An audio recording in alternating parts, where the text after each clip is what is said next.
children.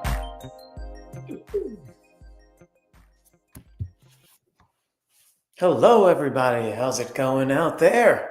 It's time for another webinar. Yes, and today we've got a webinar on CMMC. CMMC, there's a whole lot of compliance going on here. We're going to get to that. First, let me do a little housekeeping. So firstly, I'm Norman Dweck from RCS Professional Services. We are an MSP here in New York. We have a bunch of clients around the New York area, clients in Atlanta, Florida, California, basically a whole bunch of different places.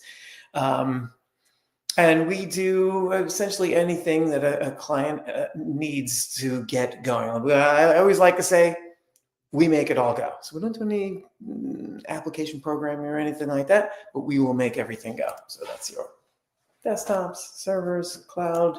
We got it all. We got it all for you.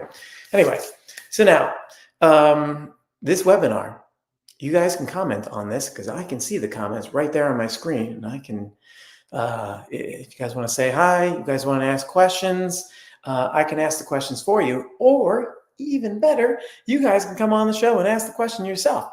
And if you are going to do that, Alex is going to post a link at some point. Alex is here in the background. She's the one taking care of everything and actually making it all go, because all I do is talk. Anyway, if you do come on, so you click the link, it'll ask you to come on. If you do come on, just turn off the or lower the LinkedIn part of it, because there will be echo if you have them both going at the same time. Oh my God, we've got Jeffrey Tabelli in the chat. Jeffrey Tabelli is the founder and CEO of RCS Professional Services.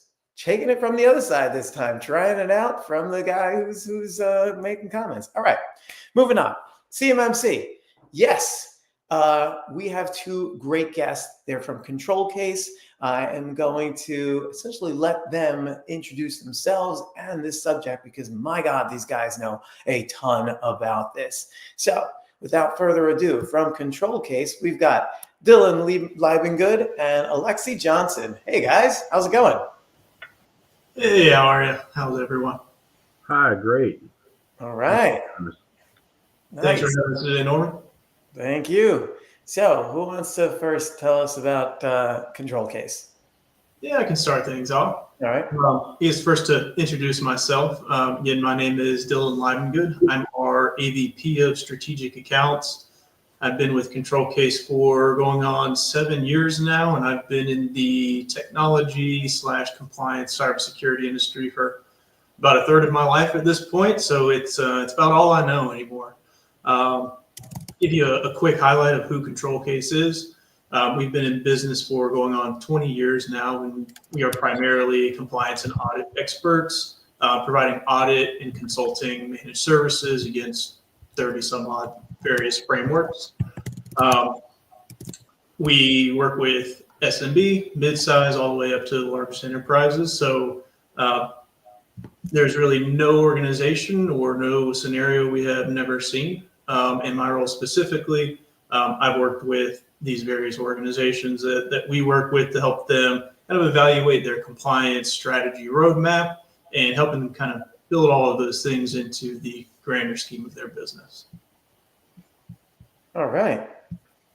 Alexy, why don't you introduce yourself? Sure. Hi, my name is Alexy Johnson, retired Air Force, 20 years, 25 days.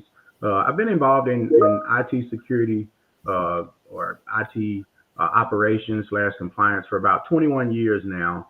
And I'm also currently a FedRAMP assessor as well as a CMMC lead CCA. So I've been doing compliance directly for about the past 6.5 years. And I actually enjoy it. I like rules. I like working to follow rules and finding ways to help others to follow them as well. And just excited to be here. Thanks for having me. Wow, that sounds like the perfect guy for compliance. That's amazing. All right, so let's get started. What is CMMC?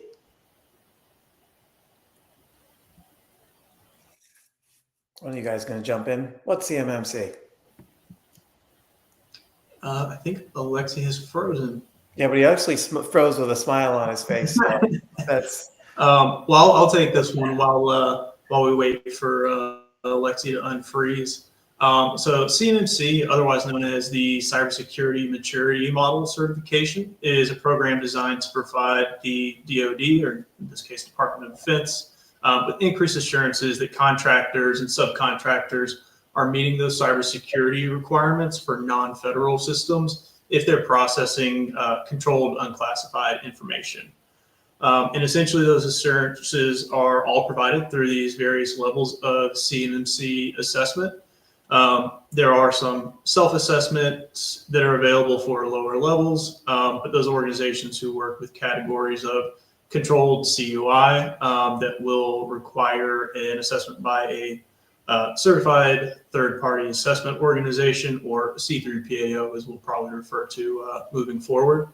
And ultimately that assessment program determines how requirements will be assessed.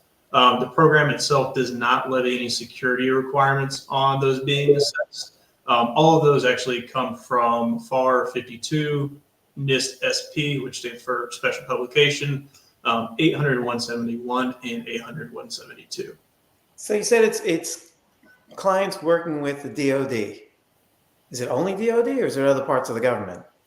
It's primarily DoD at this time because CMMC is a Department of Defense assessment program. But and I'm sure we'll talk about later during the webinar, but there are talks that similar programs may be used in other agencies within the federal government in the future. Okay. All right. So I think I've got a yes. It's basically a security framework and an assessment. Who needs to know about this and deal with it? I can take this one here. So any contractor or subcontractor who work with the DoD or are looking to work with them in the future should be actively working towards implementing CMMC. Right? For those contracts requiring CMMC, the contractors will be required to implement an appropriate level at contract award. So you can bid on an award, but once the actual contract has been awarded, you need to be at that level. Is CMMC new? It's relatively new in the sense that it just became an actual official rule late last year. However, it's been in the works since the first interim rule dropped back in November of 2020, where there were certain types of requirements, such as doing self-assessments and entering a self-assessment score into what's known as the Supplier Performance Risk System, or most people call it SPRS. So there were some requirements that were levied to kind of prepare people for CMMC. It introduced the framework in its first iteration, but it has changed quite a bit from its first iteration in 1.0 to where it is right now. Okay. So, all right, let's get back to that in a bit. You mentioned, I think one of you mentioned tiers of 3 CMMC. What are the tiers, and who is involved? Who needs to know about which ones? I can cover those, and Alexy, I'll turn it over to you to kind of dive into the weeds of the 3 various levels. So to that point, there are currently 3 levels of CMMC compliance, beginning with level 1. This is just a basic safeguarding of federal contract information. It is based just off of FAR Clause 52 and has 15 basic requirements. This level is also a self-assessment. So there is not a formal requirement to use a C3PAO. That changes a little bit whenever we move into level 2. So level 2 is a broader protection of CUI, and it increases from 15 basic requirements up to the entirety of the 110 security requirements coming from NIST 800-171. There are some options for self-assessment in level 2, but level 2 is where you start to see the requirement for a C3PAO certification assessment to be performed directly by a C3PAO. And from there, we get into level 3. That is the highest level protection of CUI against persistent threats. And that adds not only those 110 controls from level 2, but an additional 24 controls that come from NIST 800-172. So I'll pause there. And if we're ready to dive into the weeds, I will let Alexy take it away. Yeah, I think the important thing to mention here, not that long ago, there was a memo that came out from the Department of Defense where it provided clarification on when a self-assessment will be required for level 2 versus when a certification assessment will be required for level 2. And there is a CUI registry that exists, and that CUI registry contains organizational index groupings for various types of CUI. For example, critical infrastructure, defense, financial, privacy, and several others. Well, the memo that DoD released stated that you don't require a level 2 certification, and you can use a self-assessment for as long as the organizational index groupings of defense is not involved in your particular contract. So if under the defense category, you have types of CUI, controlled technical information, naval nuclear propulsion information, and three others. If the contract that you're going to have is involved in one of those 4 or 5 types of CUI under the defense organizational index grouping, then you will have a CMMC level 2 certification requirement. Okay, so let's go back to level 1. Who needs to be level 1 compliant and only level 1 compliant? Really, the biggest difference between level 1 and either of the other 2 levels is the word CUI. If CUI is not involved, then you likely will have a level 1 self-assessment requirement, because that is a basic requirement from FAR 52-204-21 that says if you have federal contract information, you need to protect it based on 15 different safeguards, and that will be assessed, a self-assessment for CMMC level 1. Very basic level of protections that they want you to have in place if you're just doing business with the Department of Defense. Okay, can I have an example of CUI? Control. Well, before I give you an example of CUI, level 1 speaks to FCI, so I'll address that first before looking at CUI.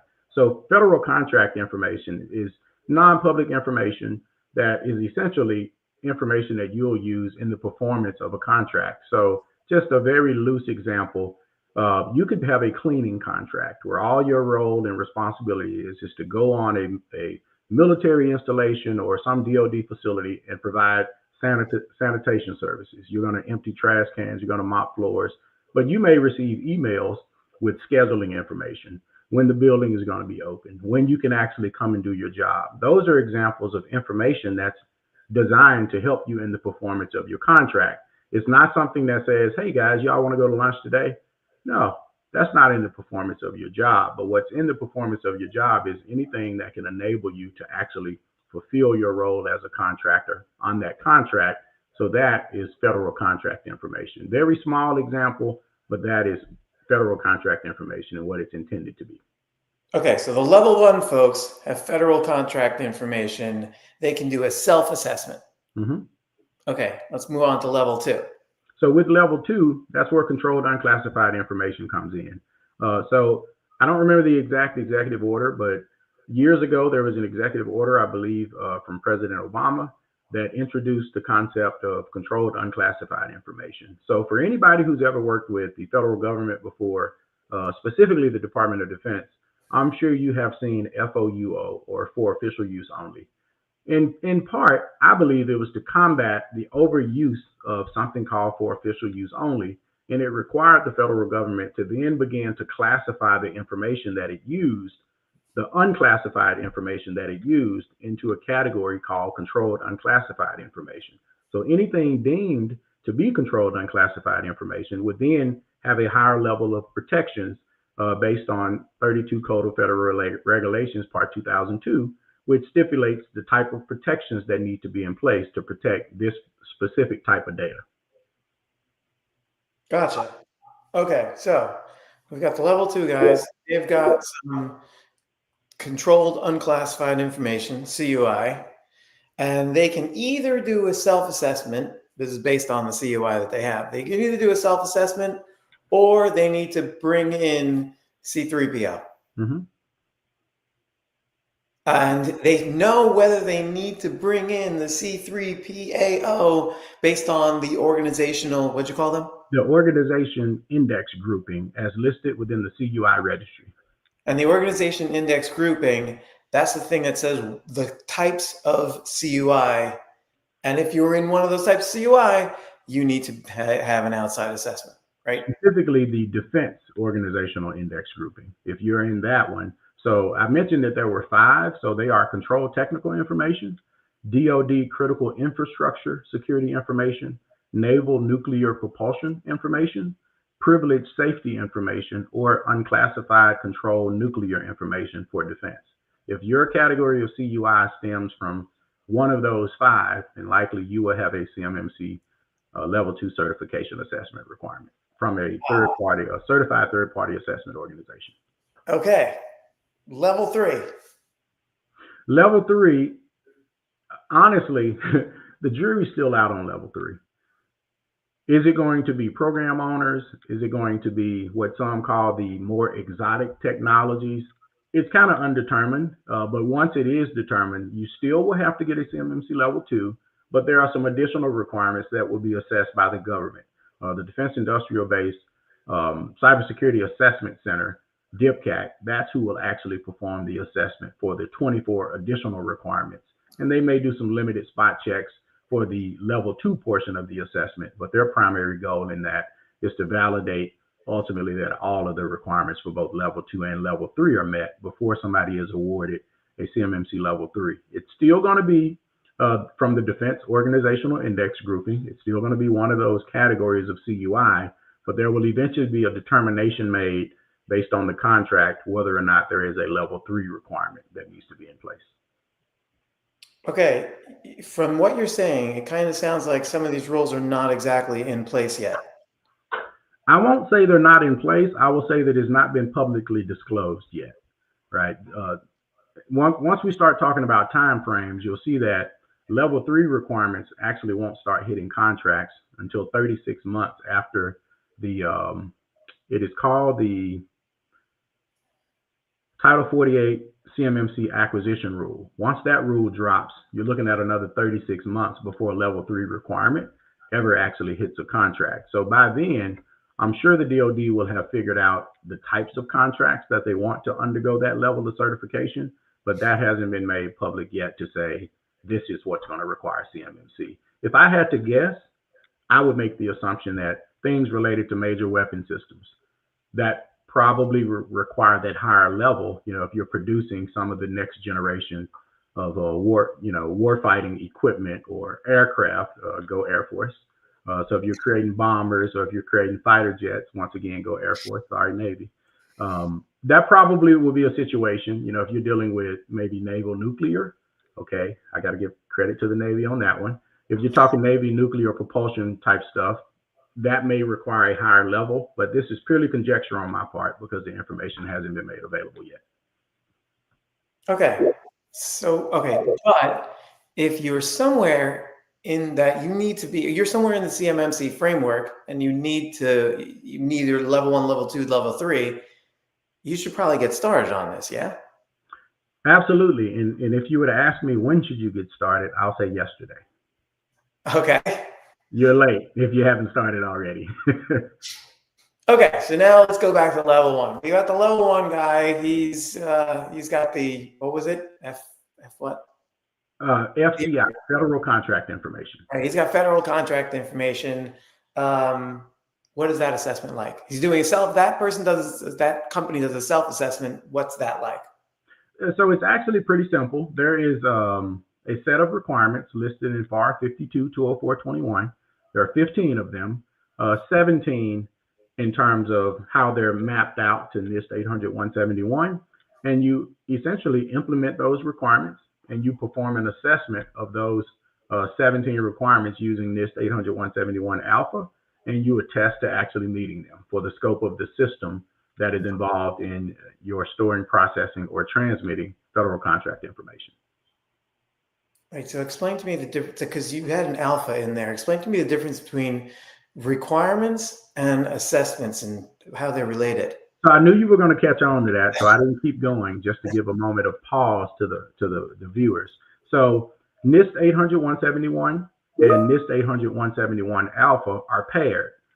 Paired in the sense that the requirements come from NIST 800-171, and the assessment objectives, or rather the method that you use to assess compliance with NIST 800-171 is in NIST 800-171 Alpha. And the similar thing is in place for level 3 requirements that come from 800-172. There is also a corresponding 800-172 Alpha. Gotcha. Okay. So in the first level, right, the 15 requirements, how hard is it to do a self-assessment? I won't say that it's difficult. I will say the difficulty lies in many organizations give themselves the benefit of the doubt. There may be requirements. If you look at the requirement for what it's asking you to do, sometimes it's easy to say, oh yeah, we're doing that. However, when you start looking at the assessment objectives, that's where you can get yourself in trouble, because you have 15 requirements from FAR 52 20421, or 17 when you look at it from a NIST 800-171 perspective, there are 94 different assessment objectives associated with it.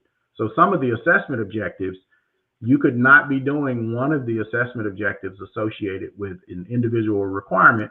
And if that's the case, that causes you to not be compliant with the entire security requirement.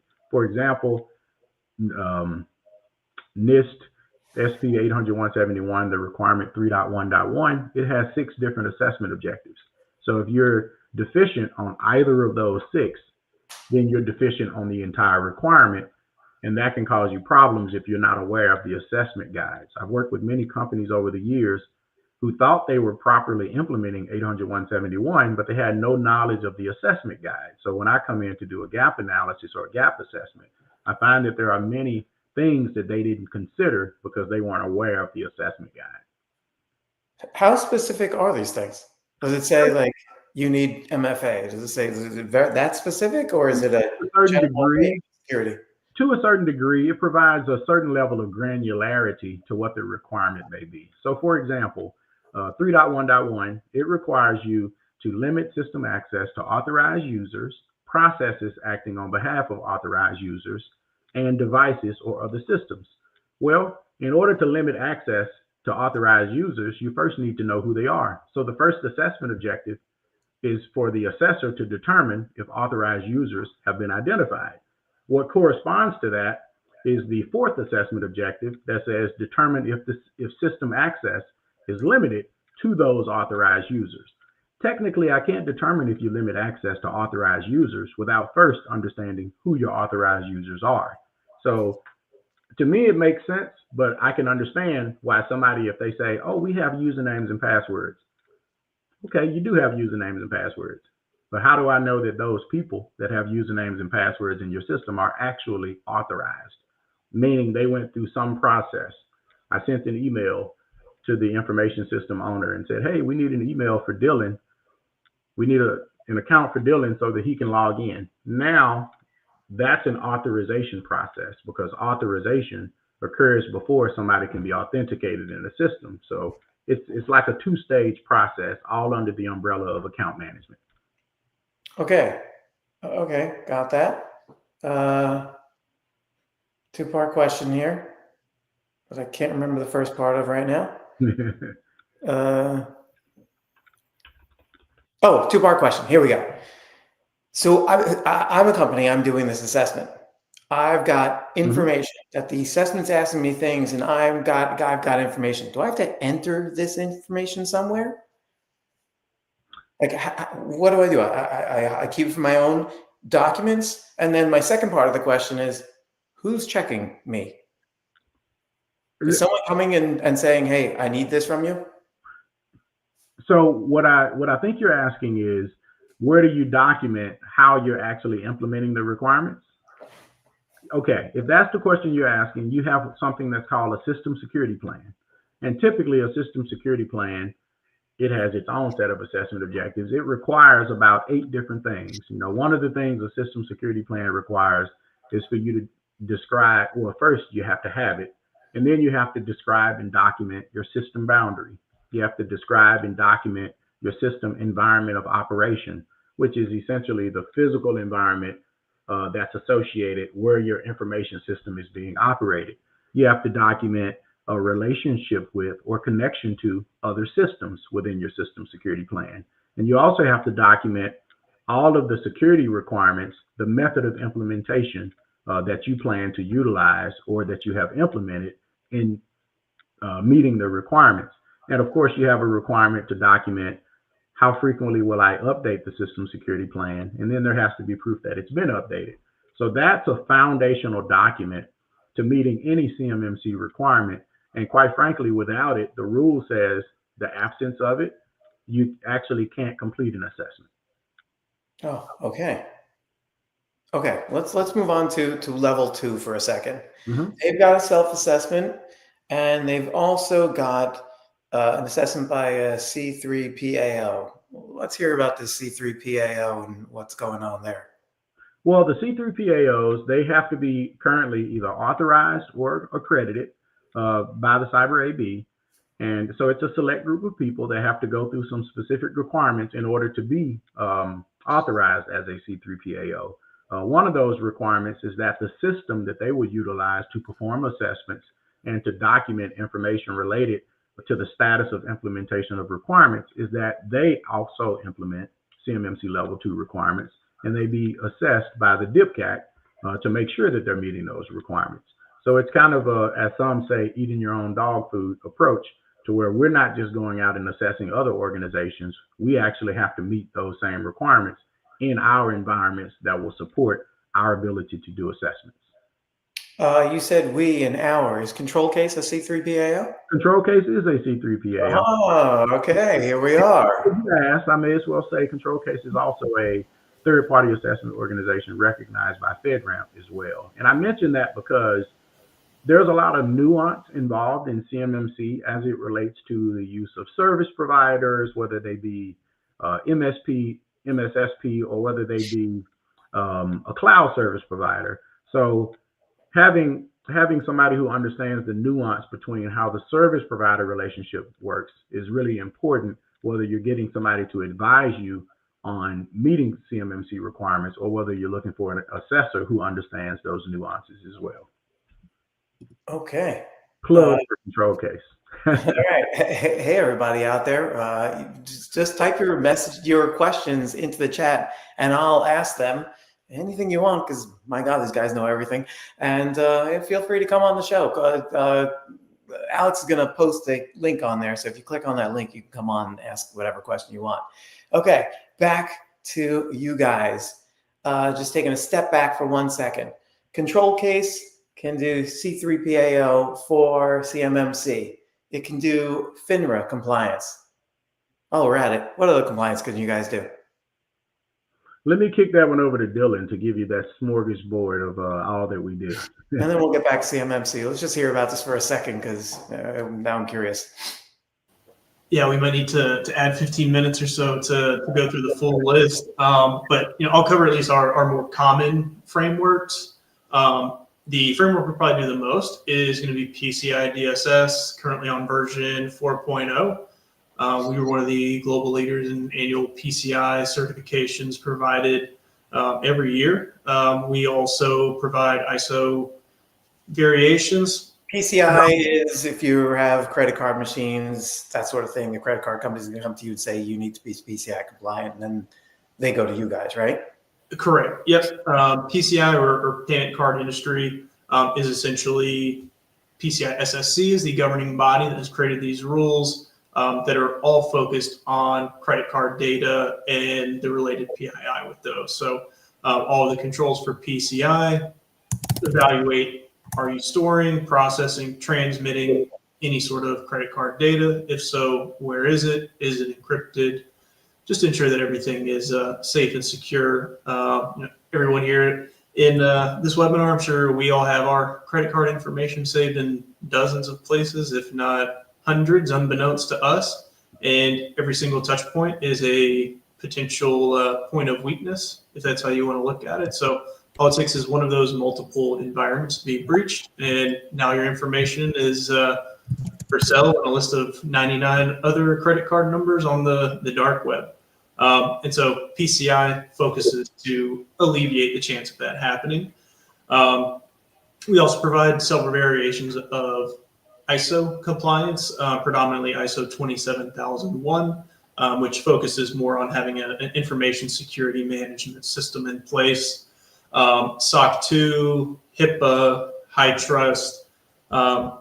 Really, you can think of any major industry that touches some sort of technology or sensitive piece of data. We can provide one, if not multiple, audits against the various frameworks. I think the last I counted, we're right around 30 different frameworks that we're accredited to provide audits against, and we have I want to say 250 or some odd compliance experts on staff. So even if it's not something that we've done before, we very regularly have people approach us with some standard that it was pulled out of the depth somewhere, but lo and behold, it was based on NIST 853 or ISO 27001, and all it takes is a little bit of legwork to map those controls over, and it's something that we can do. So we're adding new audits every day, new managed supporting services to go along with those, like annual security awareness training, penetration testing, all of those fun things that, important note to make while we're talking about CMMC, we can't do if we are the C3PAO providing the certification assessment. If we are not the C3PAO, the world is everyone's oyster. We can really do anything to help support CMMC compliance, FedRAMP, state ramp compliance as well. And then again, back to those 30 some odd frameworks. And for any of the gaps that we can't fill, we've got RCS to step in and take over the rest of the work. Okay, so that's actually a perfect segue back to how providers fit in. Like how does an MSP fit into this whole CMMC thing? Yeah, there's a lot of different compliance related tasks that need to be performed. And a lot of small and mid-sized businesses may not have the appropriate level of staffing to complete those tasks. And so that burden of meeting compliance requirements can be eased through the use of service providers. So whether it be an IT provider, managed services provider, managed security services provider, or even a cloud service provider, a provider who specializes in those types of things can 100% ease the burden work as far as working towards meeting compliance. Because quite frankly, if you're a small business, you have a bread and butter to what your business does. And it's often easier to hire somebody else who can fill the gaps for the things that you don't know how to do well. So you have the choice of, do you want to hire a full team of experts to work in your IT and your compliance department? Or do you want to rely on outsourcing some of that work to a managed services provider or managed security services provider? It can definitely be helpful. Right. So I guess if I'm a company dealing with DoD and I have to be CMMC compliant, I would go to, say, a ControlCase, say, hey, I need to be compliant. ControlCase you guys would do a gap analysis. Mm-hmm. And then you'd come back to me and say, hey, these are all the gaps. You need to fill these. And at which point I would need to turn to, if it was security, like cybersecurity, I would need to turn to, say, an MSP, or I would be helped by turning to an MSP and saying, hey, my assessment came back. I've got all these gaps. How do we close them? Right? Absolutely. Absolutely. Okay. So on that note, how does a company get started with CMMC? Well, to get started with CMMC, my recommendation is threefold. The very first thing that you should do is, well, I would say there's four things. You should understand the overall CMMC program and how it relates to the type of business that you're doing with the Department of Defense. Once you've made that determination, it should help you to do the second thing, which is determine the required CMMC level, because everything that you're going to do from a CMMC readiness perspective is going to essentially be based on what level you are planning to implement within your organization, whether that be level 1, level 2, or level 3. And the next thing that you'll do is you'll perform a gap analysis against 800-171 at the required level that you're working towards. And that gap analysis it should lead you to have a self-assessment or hire a consultant such as ControlCase to help evaluate existing security practices against 800-171, which forms the foundation of CMMC level 2. And next, you identify the gaps between your current cybersecurity controls and what the CMMC requirements are. You know, there are specific scoring criteria that's listed within the NIST 800-171 DoD assessment methodology that should also be considered, because depending on if you want to bid on certain contracts, you may not be considered if you don't have an assessment score entered into the supplier performance risk system. So performing that gap analysis can help you work towards the completion of that self-assessment score that's needed to go into SPURS. And the final step is to develop a plan of action and milestones, or some call it a POAM, and either update or develop your system security plan. Now, I do just want to say, if you don't have a system security plan already, it's not possible for you to have a score that you can enter into the supplier performance risk system, because one of the qualifiers is that an SSP has to be in existence in order for you to complete a full assessment. So if you have an SSP in that third step that I mentioned, performing a gap analysis, you can 100% enter a score. But if you do not have an SSP, one of the first actions that you will work towards as you develop your plan of action and milestones is to document that you need a system security plan and work towards actually implementing it, as well as any other weaknesses that were discovered during the gap analysis. How do I make this system security plan? Yeah, it's actually pretty simple.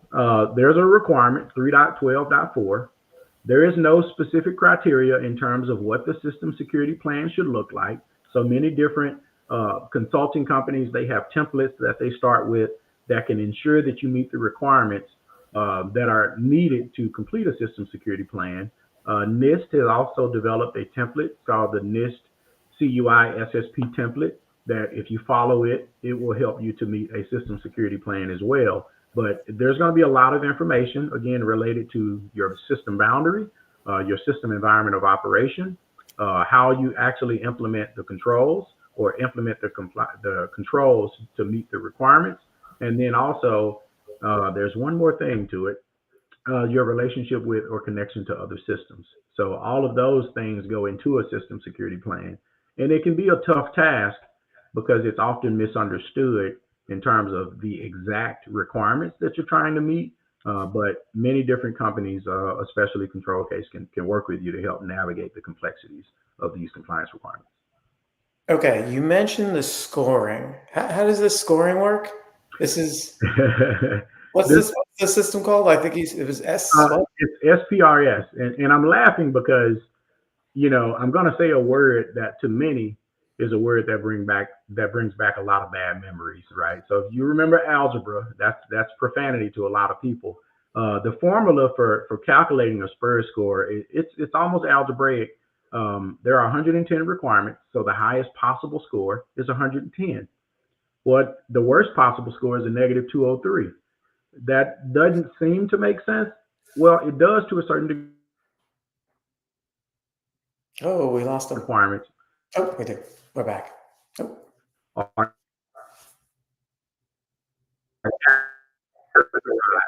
by having an assessment score, -3. I feel like I may have blanked out for a second. That's funny. I was wondering if it was me. Okay, maybe it was you. Yeah, I think it was me. I think unfortunately I just got a system update, and it affected my networking. It's happened twice. Where did I leave off? The supplier performance risk system and the scoring. We had gotten to, it's 110 to negative 253, something like that. Yes. So just as a for example, the requirement 3.1.1, it's a 5-point requirement. So the way that your score can go from a positive 110 to a negative 203 is based on whether or not you're implementing the requirements. So because it's a 5-point requirement, if you're not implementing that requirement, then you deduct 5 points from your score. If you take away all the points from all the requirements, it's negative 213. And so it'll ultimately, negative 313. Whatever that spread is, it'll drop you all the way down from 110 to a negative 203. Different requirements weighted at different values. Some of them are 1-point requirements. Some of them are 3-point requirements. Some of them are 5-point requirements. And there are 2 requirements that are conditional, where it could be 3 or 5 to get you to the score. Sorry, I missed it. Do I have to have a 110? Well, you don't have to have a 110.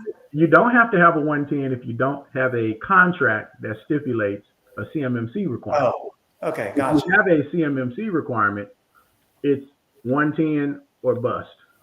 With the caveat that there are some conditions where you can have a plan of action and milestones in place to allow you to be reassessed within 6 months to get back to that 110 if you weren't at 110 during your assessment.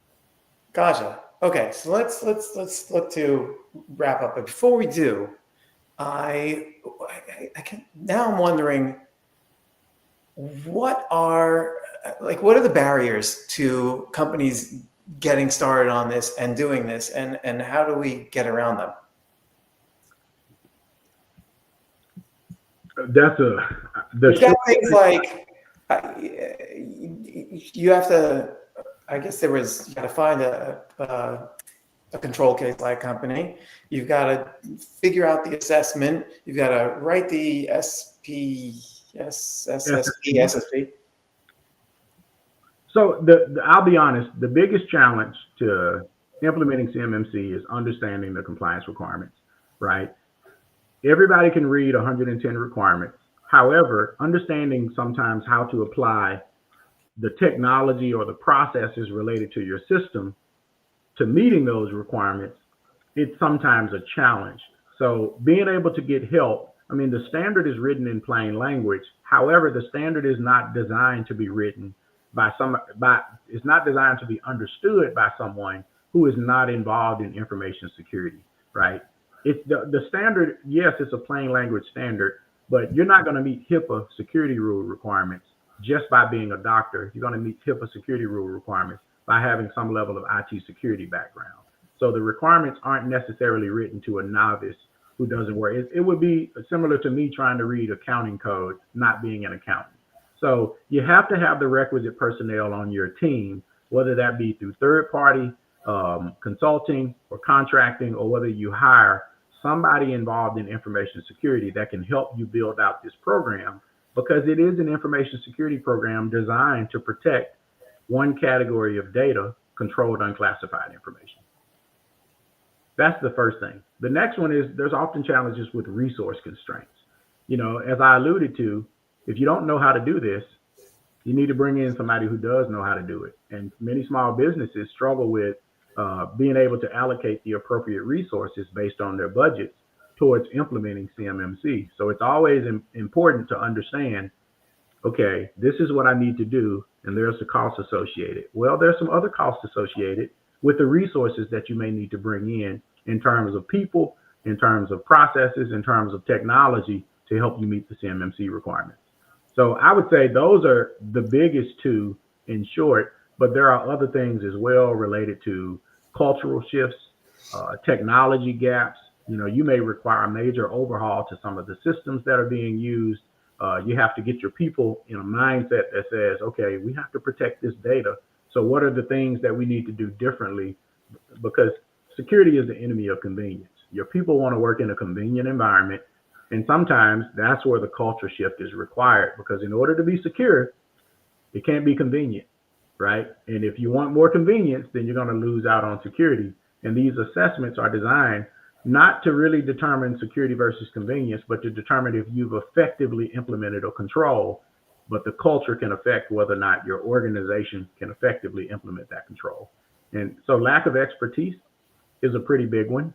And not a lack of understanding about this is not, I don't remember the guy off of QVC back in the day where I said it and forget it. That's not what CMMC is. You don't set it and forget it.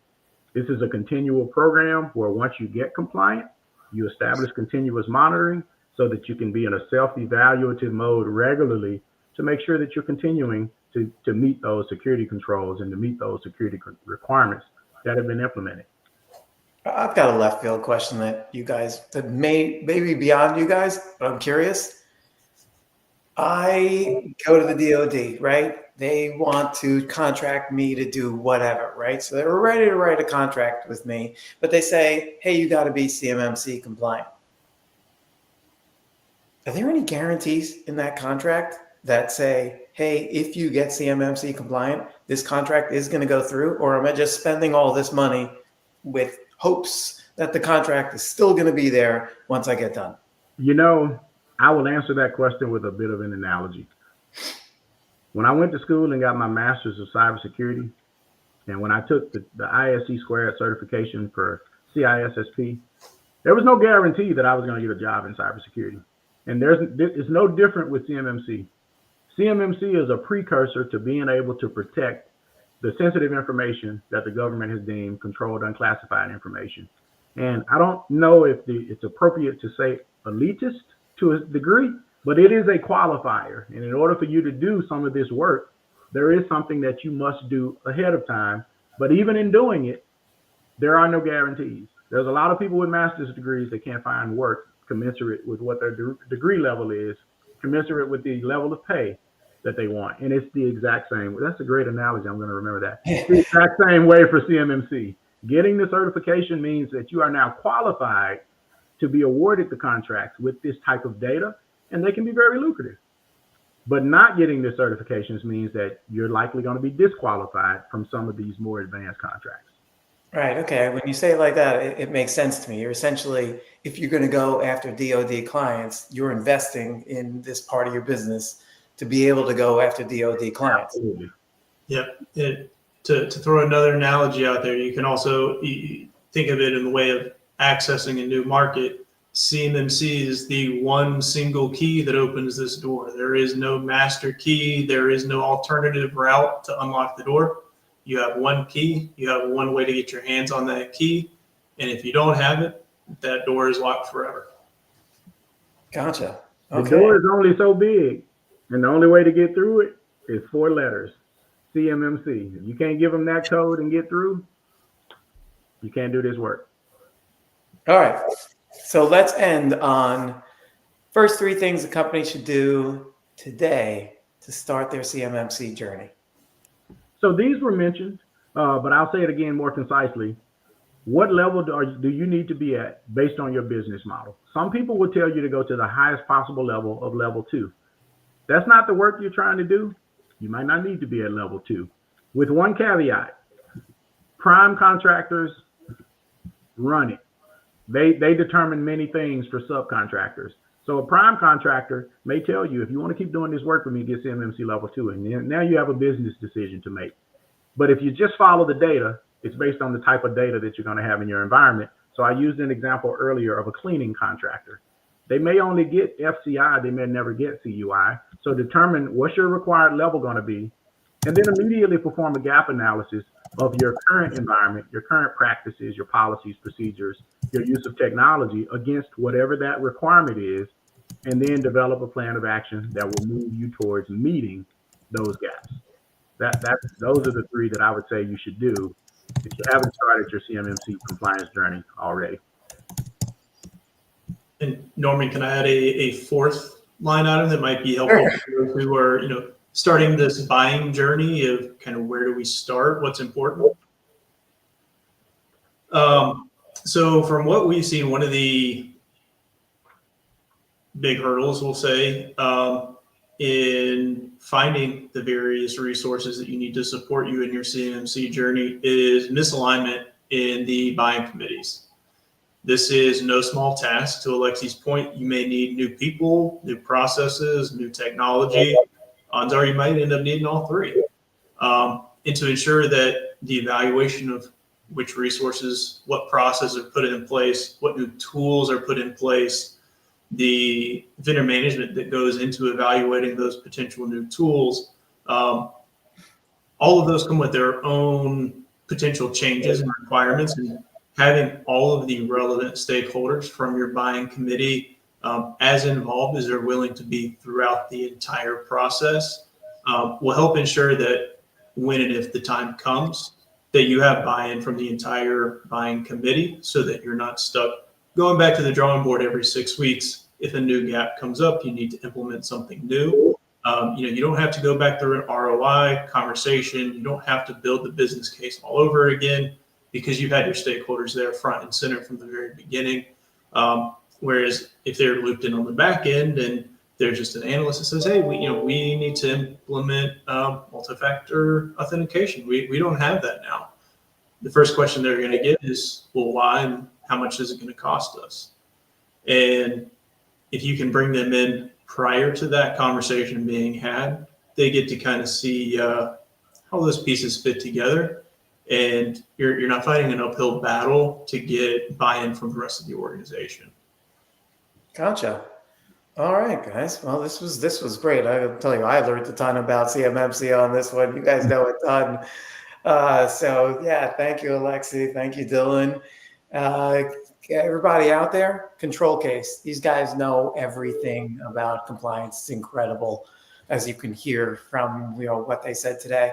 So there's their website on there. You could always contact us for their contact information or contact them directly. And this has been great. Thank you guys so much for coming down and giving us all this information and answering my questions. I really appreciate it. Thanks for having us. Let's see what we've got coming up in the future. As far as, yes, in the future, we've got a webinar with Merrick Rosenberg. If you don't know who he is, then go out and get his book about the 4 birds. It's personality assessments. We use it constantly in our job. I use it in my personal life. It's a super easy book to read. It's quick. It's very understandable. And Merrick is great to hear. That one is on Tuesday. What is that? May 13th. Awesome. That's going to be great. Don't miss our happy hour networking. If you're in the Atlanta area, we have a in-person happy hour. It's awesome. Contact Alex or Morgan about that one. That happens every so often. And other than that, thank you, everybody. It's been a great one. We're off. Thank you, guys.